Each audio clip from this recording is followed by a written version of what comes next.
모세는 계속해서 이스라엘 백성이 하나님의 언약을 버리고 하나님의 계명을 순종하지 않을 때 받게 되는 저주에 관해 말하고 있습니다. 오늘 본문의 내용도 그것의 연장선상에 있다고 할 수 있습니다. 특별히 오늘의 내용은 이스라엘 백성이 약속의 땅에 들어간 후 어느 정도 상당 기간이 지난 후에 관한 내용이라 할 수 있습니다. 상대적으로 먼 미래에 관한 것입니다. 만약 이스라엘 백성이 하나님과의 언약을 무시하고 하나님의 계명을 지키지 않는다면 이제 약속의 땅에 들어가는 세대의 후손들과 이방 사람들이 하나님께서 약속의 땅에 내리시는 재앙과 퍼뜨리시는 질병을 보게 될 것이라고 말합니다. 이것이 얼마나 심한 것인지 23절에서 소돔과 고모라와 아드마와 스보임과 같이 될 것이라고 합니다. 우리가 소돔과 고모라는 많이 익숙한데 아드마와 스보임은 상대적으로 생소할 수 있을 텐데요.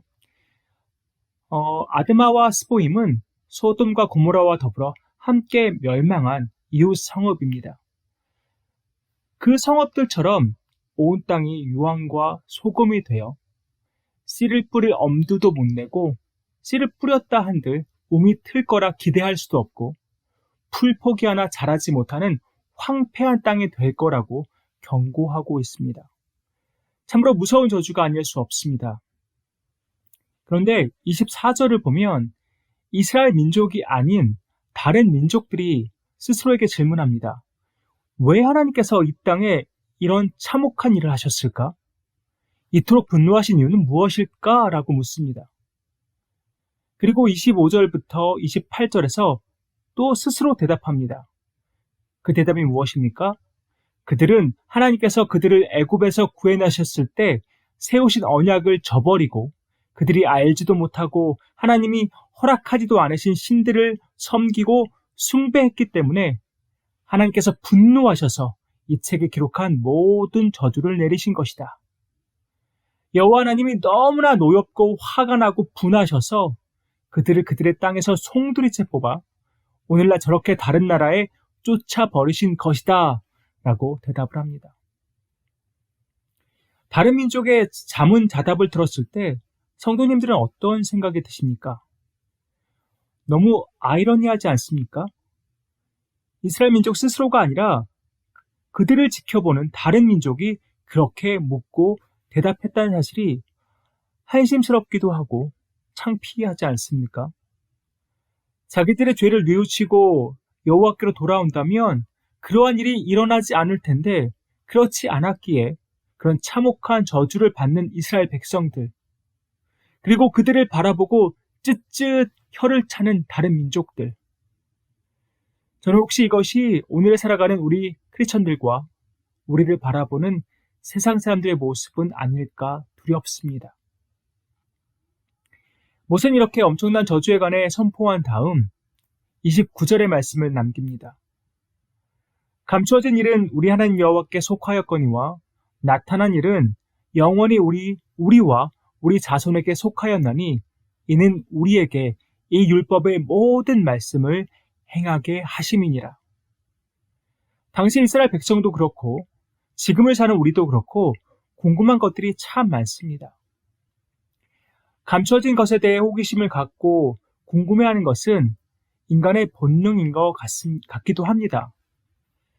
호기심과 궁금증이 커지다 보면 분명히 드러나 있는 것에는 관심을 끄고 감춰져 있는 것에 더 큰 관심을 두게 되는 일이 많아집니다.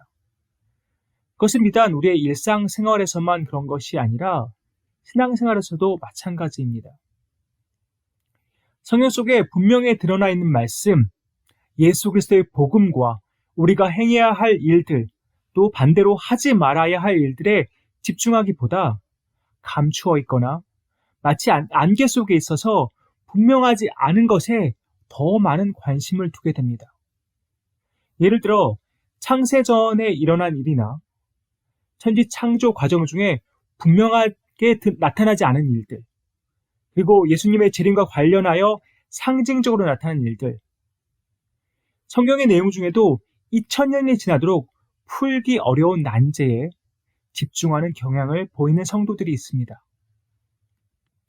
물론 그런 호기심과 관심은, 궁금증은 나쁜 일이거나 죄는 아니지만 우리의 초점의 우선순위가 바뀌어버릴 위험이 있습니다. 그래서 오늘 본문 29절에서 이렇게 말씀합니다. 감추어진 일은 우리 하나님 여호와께 속하였거니와. 감추어진 일은 하나님께 속해 있습니다. 하나님께서 무엇을 감추셨을 때는 분명한 이유가 있다고 믿습니다. 그것이 우리에게 불필요하거나 그것을 우리가 감당해낼 수 없기 때문에 감추셨을 것입니다.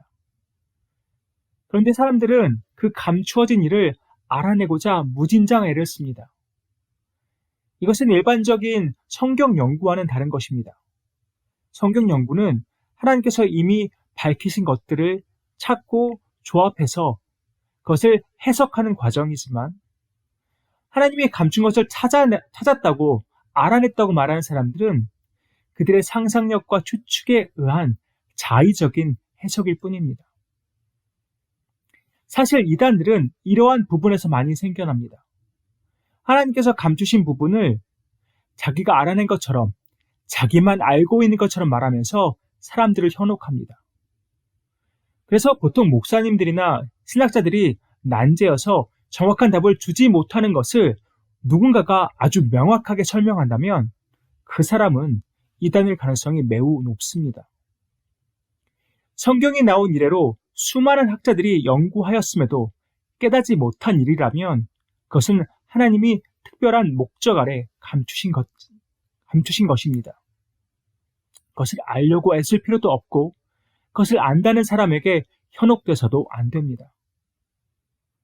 그럼 그 대신 우리가 해야 할 일은 무엇입니까? 그 대답도 29절에 나와 있습니다. 나타난 일은 영원히 우리와 우리 자손에게 속하였나니 이는 우리에게 이 율법의 모든 말씀을 행하게 하심이니라. 감추어진 일은 하나님께 속했지만 분명하게 나타난 일은 우리와 우리 자손에게 영원히 속해 있습니다. 왜 그렇게 우리에게 속하게 하셨습니까? 율법의 모든 말씀을 행하게 하기 위함입니다. 우리가 할 일은 너무나 확연합니다. 하나님께서 우리에게 주신 명령을 순종하는 것입니다. 솔직하게 말하면 하나님께서 우리에게 주신 명령들만 생각해도 우리는 벅찹니다. 그래서 감춰진 것까지 관심을 둘 여유가 없습니다. 제가 여러 번 하나님께서 우리에게 성경을 주신 목적을 말하고 있는데요. 다시 한번 디모데후서 3장 16절 17절을 통해 강조하고 싶습니다. 모든 성경은 하나님의 감동으로 된 것으로 교훈과 책망과 바르게 함과 의로 교육하기에 유익하니 이는 하나님의 사람으로 온전하게 하며 모든 선한 일을 행할 능력을 갖추게 하려 함이라. 우리는 성경 말씀을 읽고 듣고 묵상하고 삶에 실천하면서 하나님의 사람으로 온전하게 되고 모든 선한 일을 행할 능력을 갖추기 위해 애쓰는 삶을 사는 것이 정상입니다. 사랑하는 성도님들, 우리는 무엇에 관심을 두고 무엇에 집중하며 살아가고 있습니까? 우리가 순종해야 할 분명하고 명확한 일들이 많음에도 인터넷과 유튜브를 통해 하나님께서 감추신 것이 무엇인지 알아내려고 시간을 보내고 있지는 않습니까? 하나님께서 우리에게 감추신 것은 우리의 구원에 영향을 미치지 못하는 것들입니다.